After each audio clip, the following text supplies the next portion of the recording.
Now to the Republican Party and the growing divide over what comes next. An increasing backlash against Republicans who voted to impeach President Trump. Late today, Minority Leader Kevin McCarthy met with the former president as the divided party plots a path forward. Some Republicans have already jumped ship, leaving the party. Many of those who remain embrace Trumpism. But the fight for the future of the Republican Party is still far from settled. Our Rachel Scott reports. It has become a fight for her political life. Congresswoman Liz Cheney is now not only facing a primary challenger, many of her colleagues in the House are now actively campaigning against her, too. Congressman Matt Gaetz in Wyoming today. If you want to prove that you have the power, defeat Liz Cheney in this upcoming election, and Wyoming will bring Washington to its knees. And back in Washington, a petition is circulating among GOP lawmakers calling to push her out of party leadership. I don't think she should be the chair of the Republican conference anymore.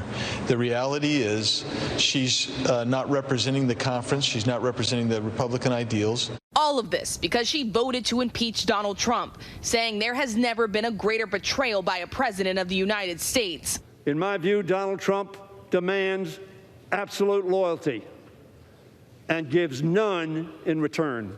I hope others will join Liz Cheney. 10 of the 211 House Republicans voted to impeach, most now facing threats. I have colleagues who are now traveling with armed escorts out of the fear for their safety. It's sad that we have to get to that point, but our expectation is that someone may try to kill us. And as the partisan lines sharpen, Ohio Republican Senator Rob Portman said he's retiring. Our country's polarized right now. It's kind of shirts and skins, isn't it? And that makes it more difficult to find that common ground because elected officials aren't rewarded for that.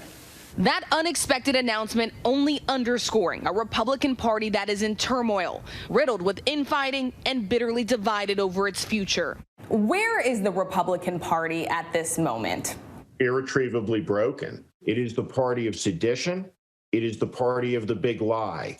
It is the party that is home base for a cult of personality, autocratic leader with blood on his hands from the incitement. The Republican Party allowed that to happen. Steve Schmidt is the founder of the Lincoln Project, a group of lifelong Republicans who actively campaigned against Trump.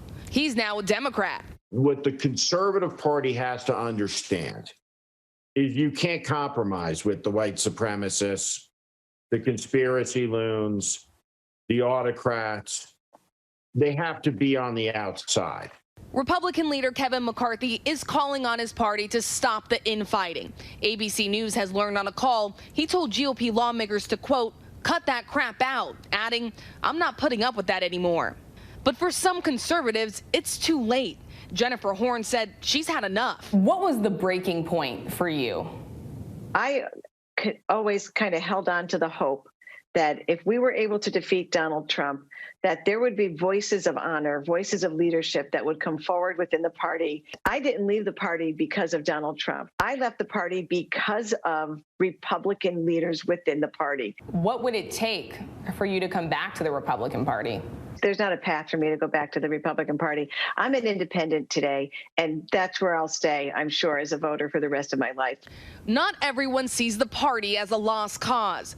I'm staying in the party because I want to grow the party and have bigger coalitions. You have suburban women, of minority, and to just bring better ideas. Former Congresswoman and ABC News contributor Barbara Comstock opposed Trump, but believes the party has a strong future if it refocuses. So I do wish groups like the Lincoln Project would focus on getting Republicans elected who represent those majorities.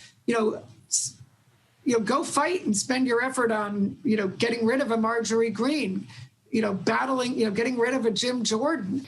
And Comstock worries Republicans like Congresswoman Marjorie Taylor Greene, known for pushing baseless conspiracy theories, only distract from the party's message. I think she should be gone. Be gone. QAnon, be gone. Get them out of our party. All of the things she stands for are everything that I and conservative Republicans for decades have opposed. Not every Republican who criticizes Trump has been defeated at the polls. Senators Susan Collins and Ben Sasse both won re-election in 2020.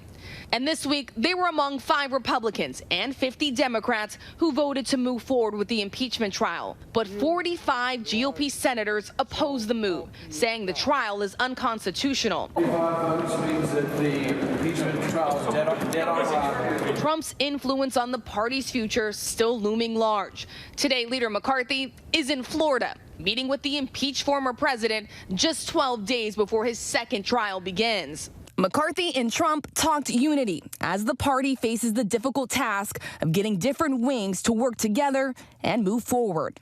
There's been lots of infighting within the Republican Party lately. Rachel Scott joins us now. Rachel, what more can you tell us about that meeting between President Trump and Minority Leader McCarthy? Well, Lindsay, we know that this is a meeting that the Republican leader, Kevin McCarthy, actually had been requesting. So today it did happen. Trump and McCarthy sitting down there in Florida. The Trump's team releasing this picture of them together. We know that President Trump was also pretty unhappy with what McCarthy said about his words at that rally. He said that he needed to take some responsibility for what happened. Tonight, Trump's team calling the meeting cordial, Lindsay. Rachel Scott, thanks so much.